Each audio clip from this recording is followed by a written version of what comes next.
Welcome to Sacred Magic. Violet is on a quest to bring sacredness back into our everyday experiences. Anyone can have an extraordinary life when they are able to tap into their sacred magic within. Violet and her guests will be sharing their divine passions, inspirations, and stories of connecting with their sacred magic. We are so happy you have joined us today. Let's get started with your host, the magical creator of Discover Your Spiritual Gifts, Vialet Rayne.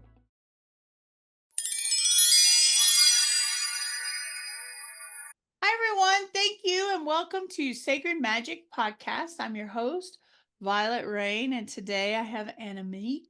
She is a longtime coach and educator. She's the founder and CEO of the Academy of Soul-Based Coaching, where she and her global team offer acquisitive, magic-like coach education with phenomenal embodied results, reaching thousands of coaches, therapists, and healers.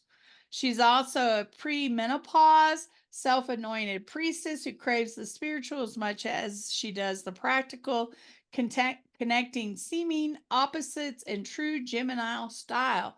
I love that. And she's from Holland, folks. So those out there listening, we're so glad that she was able to join us. It's morning for me and evening for her. So it's kind of cool to be able to connect. What did we do before technology to be able to do some of this stuff? So, welcome to the show. Thank you so much for having me, Violet. It's a real pleasure to have this conversation with you. I love that. I love that. So, share a little bit about what led you to do what you do today, because I know at one point you were in corporate doing stuff and now you're doing this. So, what made that shift for you and how were you able to navigate that change in your life? Yeah, such a big question for me. But it's a really good one because I think my story is I see a lot of people going through similar things at the moment, and I think it's really important that we understand. I see it as a that we're all part of a very big change that is happening. And so I love talking about these individual stories because they give us so many pointers as to how we can navigate these waves that we're all in. So for me, what happened was that, I was in corporate because I was just kind of clever that way. And I could just, I always did well in school. And I was just like, that's just the thing that you do. You just kind of walk that path. And I was in consulting and change facilitation for corporations. And I kind of enjoyed it. It was okay. But actually, parallel to that, I also very early on started doing Reiki courses and energy healing, but not because I wanted to like be a energy healer and have that nameplate at my door, but because life just did make so much more sense when I was incorporating these aspects and layers into my experience. Actually, it was explaining so much more of how I experience life than any of the other things that, I was taught or that other people seem to be living.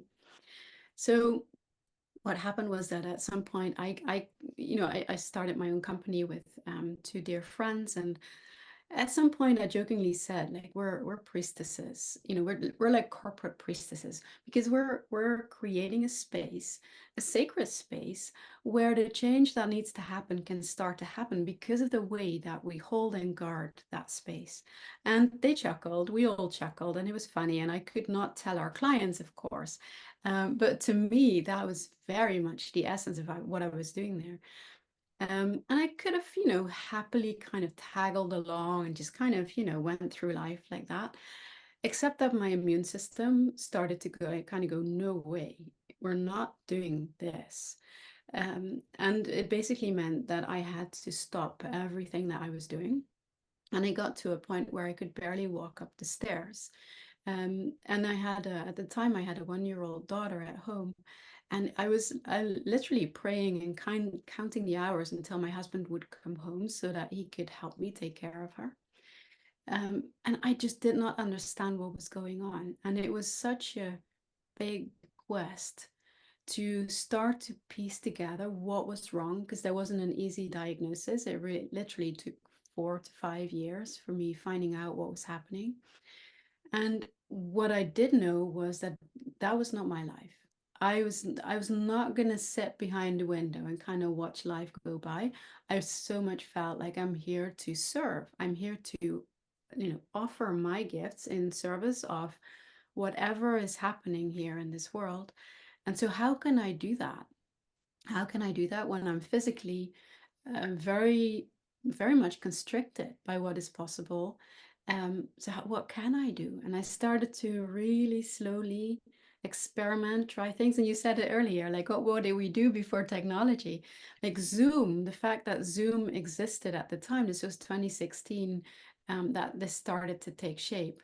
Um, that created a possibility where I could start to do some of the teaching that I'd done before. So even in corporate, I was teaching coaches, um, but I could really do it my way and really stay very true to my essence and my knowing. And I was very much helped by my health, because if I would kind of stray away too much and kind of go, well, that's what people do, that's probably how I'm supposed to do it, I'd be back in bed, right? It was very direct feedback in that sense. So that's it.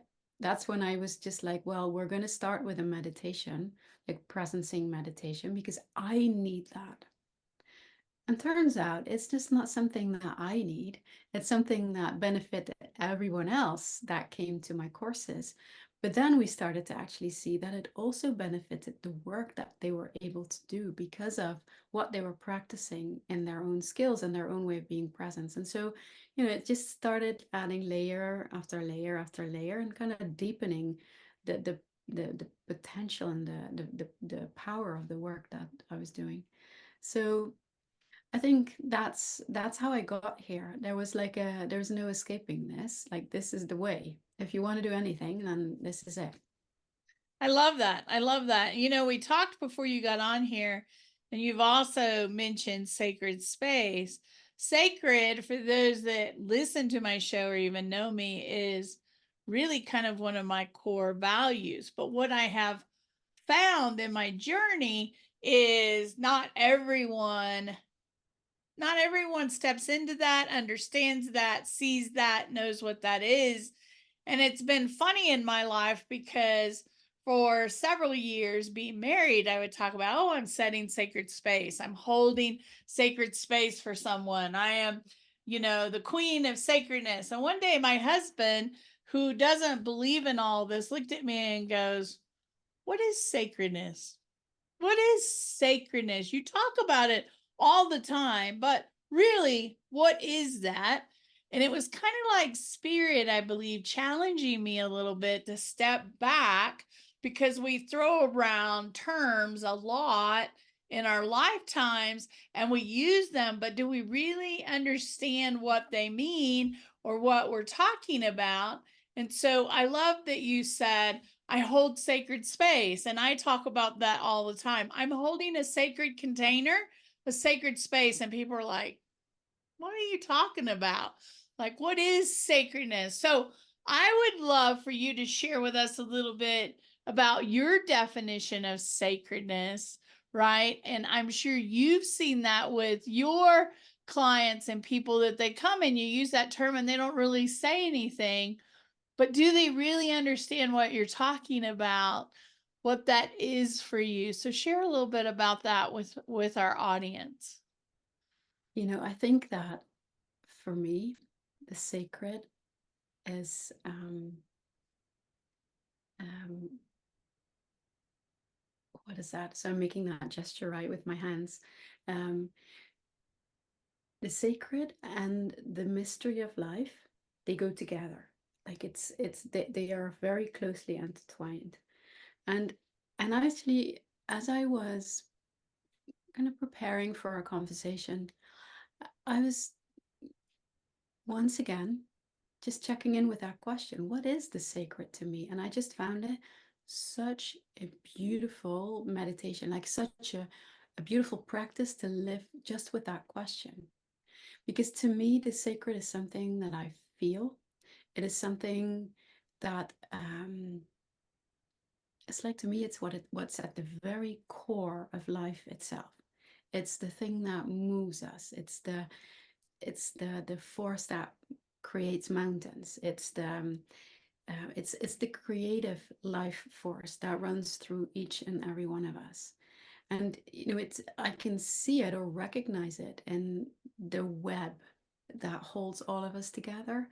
I can see it in like a beautiful flower in the sunlight, or in like a tear in a child's eye, or in an adult's eye. But I can also feel it in the wind. And so for me, it's because it's so closely intertwined with life, like the mystery of life, like the big capital M mystery. It is also unknowable by definition. It is not something that we can touch, that we can see with our own eyes. Like we can't kind of go, well, that bit is sacred. When I look at the flower, I can't go, well, that bit is sacred and that's just a petal, right? It's like the sacred permeates all these layers. For me, it's very closely related to the divine. And also what's really important to me, and in the work that we do in soul-based coaching, is that we all have our own experience of the sacred. And that's why that question of what is the sacred to you, to me, to each and everyone who is listening or watching this, is such a beautiful thing to do. So I can tell you, because it's unknowable in that sense, right? Not with our mind, we can't define it in that sense. Most people talk about it in metaphor. And that's a really beautiful way to start connecting with it as well. So for me, and that fits with my spiritual beliefs, the sacred is like the breath of the goddess breathing life into me. But that doesn't have to be your sacred at all. And that is totally fine, right? I can feel that essence of sacredness moving through my body, like being with me, inside of me, around me, when I attune to it. But also when we do our work in soul-based coaching, that sacred essence is so palpable in the process. So it's like it's very much present in that work. So I think the sacred is deeply connected to who we are as human beings. We live in cultures that have forgotten what it's like to be open to it, because we're all connected to it, whether we want to or not, whether we care or not. But whether we are aware of it, or whether we're open to what that connection brings, that is something that most of us haven't been taught, that we have to find out for ourselves. And if we haven't, or if we temporarily kind of lose that attunement, it can feel us, it make us feel lost or adrift or kind of directionless. But when it's here, when when it is here, when that awareness is here, when we open, because it's us, right? It's through us, in us. We can't not be connected. We kind of got disconnected electronically, so now we're back and we're going to finish our conversation. We were talking about sacredness and how it's our essence, how it's in everything, and how we may not be able to physically, what I see it as is it's not measurable. Like people want you to measure it, to see it. And I think we just know it. It's different for everyone. And that was mentioned before, that it's different for all of us. But I believe our soul craves it. And sometimes the outside distractions of the world disconnect us from what is sacred, divine, divinity, all of those words of who we are as a person, who we are as an essence. I believe when we were born and we came in, we remembered that we were divine and sacred.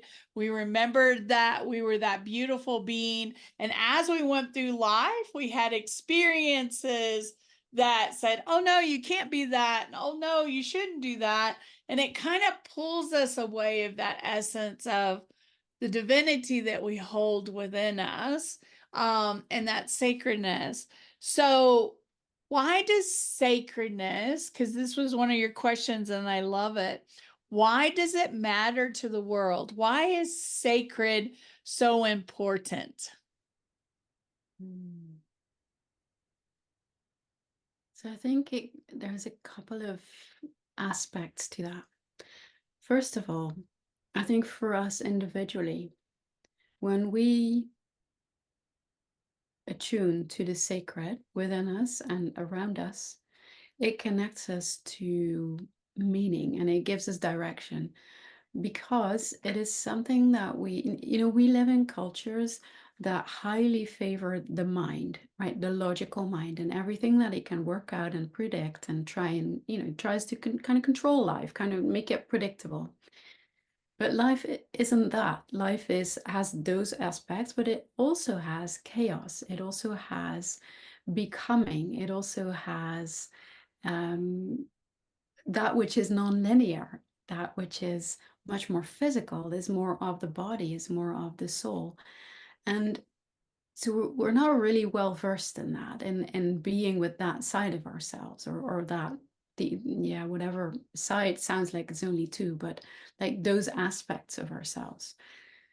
But when we are, it makes such a big difference as to how we navigate life. Like how will I know what I'm going to choose to do next? How do I know what my next step is? There can be a huge difference as to what the mind comes up with or what the body or the soul know. And learning to be more and more attuned to that which is the sacred, whatever that looks like for everyone. But the more clarity you get, and the more all of these things start to work together, and the more you feel like an undeniable part of a whole, like you're in, you're no longer a square peg in a round hole or whatever. You're just exactly who you're meant to be, where you're meant to be, and you can feel that in every cell of your body. And when you live from that place, it is so, it's very nourishing for the soul. There is a lot less fighting, like struggle inside. It doesn't mean everything is going to be easy and good, right? That's not what I want to say. It's just that we're much more living in our natural way of being. And so I think personally, like individually, that's a fantastic thing to experience. But then also, when we do this, we get much more clarity about what our path is, about the gifts that we're here to offer. Like in my story, right? I would never have imagined that I would run like an international coaching school if I'd come at this from just my mind. Now it was just kind of inevitable. It's just kind of what happened. And it wasn't that that's where I started. It's just that that's what evolved out of all of this. Sorry, little frog in my throat. Is that what you say? That's what we say. So I think collectively we need this. We need people to be in tune with their gifts. We need people to be in tune with that sacredness. I really believe that this is how we are going to evolve as humanity into societies that look way better after everyone and create futures that we really believe in. I love that. And with my mystery school, we talk a lot about sacredness and we spend time with sacredness. I think you can bring sacredness into anything. You can bring sacredness into being a teacher and teaching. You can bring sacredness in being a painter that paints houses or buildings. You can bring sacredness in to your medical profession and practice. You can bring sacredness into your gift shop or retail store that's out there, or grocery store. What I teach students is just because you lean into your sacredness or your spirituality or your soul navigation doesn't mean that you have to go out there and be a Reiki healer or any of that. This is about your personal life, your personal growth, your personal essence of evolution, your soul. And I agree with you, the more and more we step in to that essence of who we truly are instead of who we've been told to become, who we've been told that we need to be, and stepping into that guidance system, that beautiful light of energy within that says, hey, go this way or try this. Or it's funny, we talk a lot about on the show, people think because we're spiritual or that we're more in alignment, that our lives are going to be rosy unicorns and dancing fairies everywhere. All day long. It's all that happens over around here. Yeah, absolutely. Right? But we came in this lifetime in this physical experience to have experiences, to learn to navigate challenges and opportunities, to learn how to move through them instead of fighting with them, to learn that it's really about how we react to things that make the biggest difference, not that they're there, because we could throw obstacles at 10 different people, the same obstacle, depending on how they react, how they're triggered by it, how they move through it, will really depend on what the outcome of that is, right? It's like, okay, it's going to work out. It's going to be fine. I'm just going to move through. I'm going to take one step at a time. I'm going to take some deep breaths. I'm going to use my tools and my divine essence to guide me through. Do I go left? Do I go right? What's the best way? And you're right. We navigate so much better when we do that than when we use our logical mind, because those answers are very different typically. What your mind is telling you, what your heart is telling you are typically misaligned sometimes. And the goal is to get them aligned, because the more you can get your thoughts and your mind aligned with your heart and that essence, the more easier, the more in alignment that you get. So, right? So how do we bring sacredness into our daily life? Because that's another conversation here, because I love that. Mm. Yeah, I think it's so easy to forget about this as well. I think I love what you just said, because you know when we start to attune to this, it's not so often people conflate that with like a job description, and it's really not that. So when I think about how can we access and bring the sacredness more directly into our everyday life, I think the very first thing to do is to slow down, slow way, way, way, way down, because like that culture of the logical mind goes very, very fast, right? We can have, I don't know how many thousand thoughts a minute. But the sacred moves at the pace of our body and our heart and our soul. And so slowing down is a very helpful thing to do if you want to connect more with the sacred in your life. And then from there, it's so helpful to listen. And it seems like such an obvious thing, but one of my favorite things to do is to just sit down, preferably in the forest somewhere, and to just listen. So I could just both listen to like the wind and the birds and like whatever is around me, but equally to just listen to what is happening inside of me. And that requires, like doing that, holding space for yourself, requires that you have an anchor in yourself, that you have a space that is just present and there, that doesn't get lost in the waves of emotion or in all of the rapid thinking that can happen, but that there's a space from which you can listen, allow what's present in you to just be. Because I think one of the things that people try really hard when they start to go down more of a spiritual path is to force that to look a certain way. And in my experience, when we allow ourselves to listen and open to what is here, it's right there. And we don't have to kind of put ourselves in a certain shape or have like a certain mantra or like a certain ritual that will do the thing. Actually, it is right here. And so slowing down, holding space for ourselves, we can also do this for one another, but it's not so to learn that it's not about the emotions or the thoughts, but it's about observing and experiencing that Shakti, that life force energy as it moves through you, and starting to grow a relationship with that, no matter how it shows up in that specific moment. So those to me are my like absolute necessities for me, and I've seen them work for a lot of people. But of course, you can use rituals, right, that align with your spiritual beliefs or that you see are helpful for others. And it can be certain meditations or prayers or mantras. It can be as simple as lighting a candle with like the awareness of that is you connecting to the light in the world or adding to the light in the world.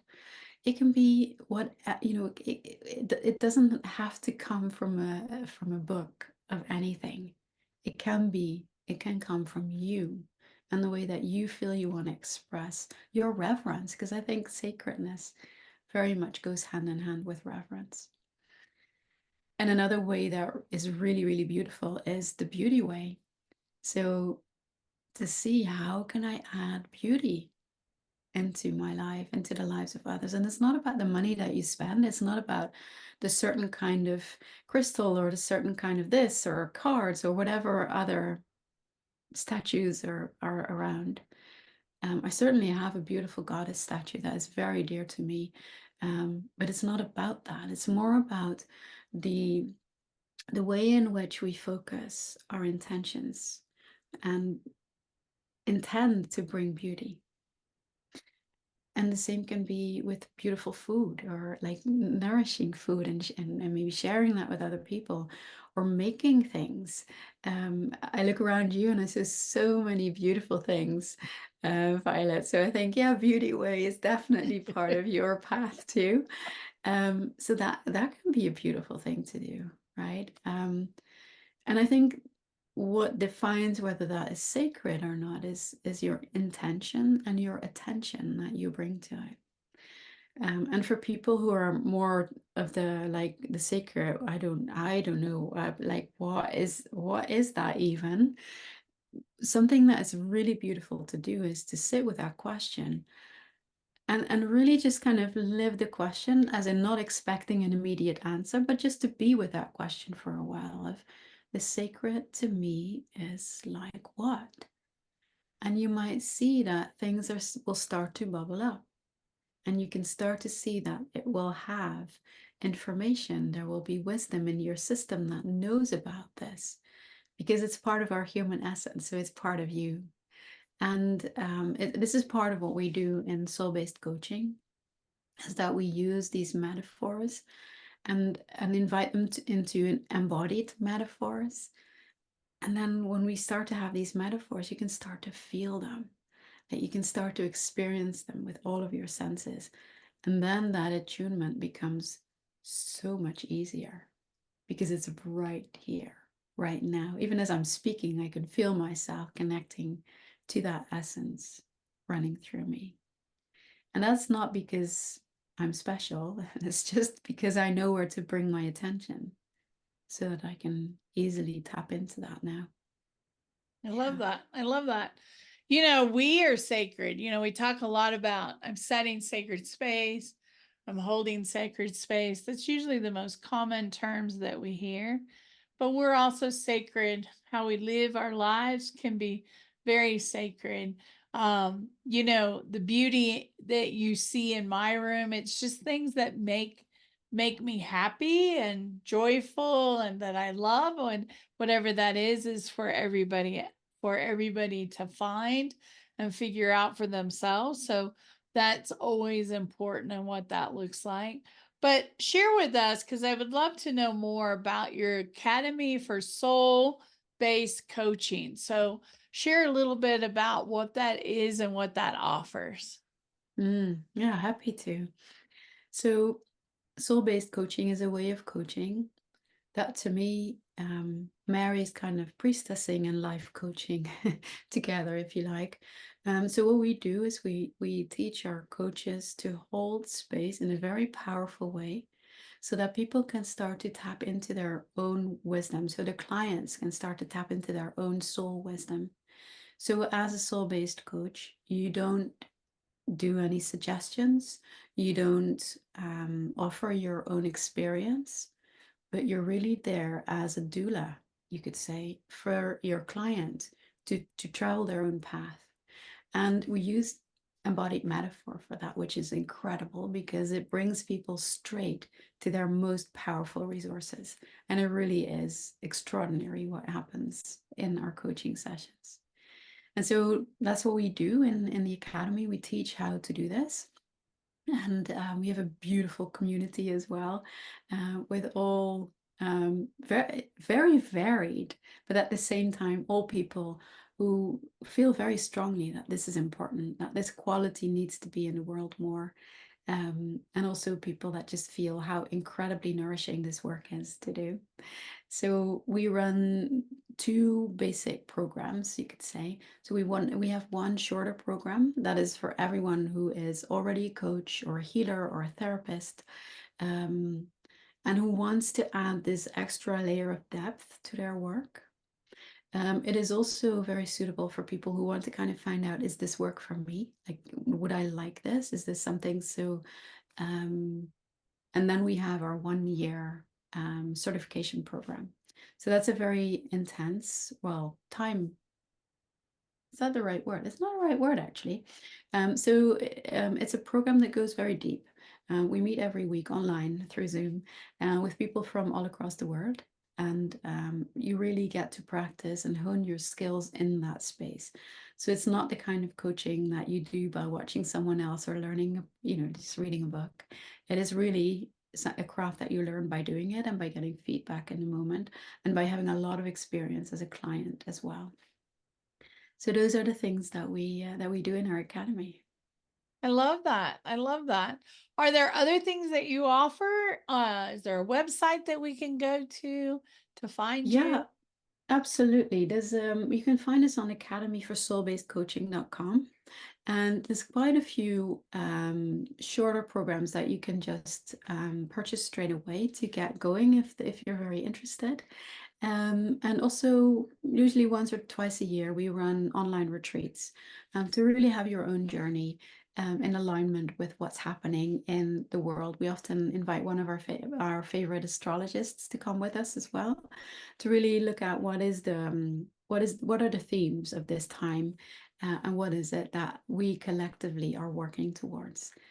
So one of those is coming up soon as well. I love that. I love that. Such great offerings out there. I love astrology. I don't do astrology, but I'm fascinated with those that follow the path of the moon cycles and planet cycles and the cycles that we're going through, because they very much impact us on a daily basis, depending on where we're sitting energetically. Just like the moon affects our oceans and waterways, it energetically has an impact on us too. So I think that's really wonderful. Thank you so much for taking the time to come and chat with me today. I've really enjoyed this. I love being able to talk to other people about sacredness, because when I talk about sacredness, it's sometimes just kind of floats over people and they're like, I don't know what that means. So I love the fact that you mentioned today to kind of sit with what that means for you, because I think that's really important. Because when you first ask somebody, what is sacredness to you? They don't just immediately start writing something down. It really is something you have to sit with a little bit to really look at it from your lens, your experiences, your perspective, to understand what that is. And I love that about that word, right? It's Yeah, and to disentangle it from what the church has come to mean, right? Or what doctrine has come to mean, because that's not the same. Yeah. It's I think, it's a beautiful practice and meditation for all of us to be with that question. What I is that? agree. I totally agree. Thank you so much for taking the time to chat with me today. I really do appreciate it. No, thank you so much. It's been a real pleasure. Thank you for watching. If you enjoyed this, please like, comment, and follow us on your favorite channels. We'd love to see you back at some of our other shows. We do appreciate you taking the time to listen or watch, depending on where you're finding us. And I hope that you have a very sacred and magical week.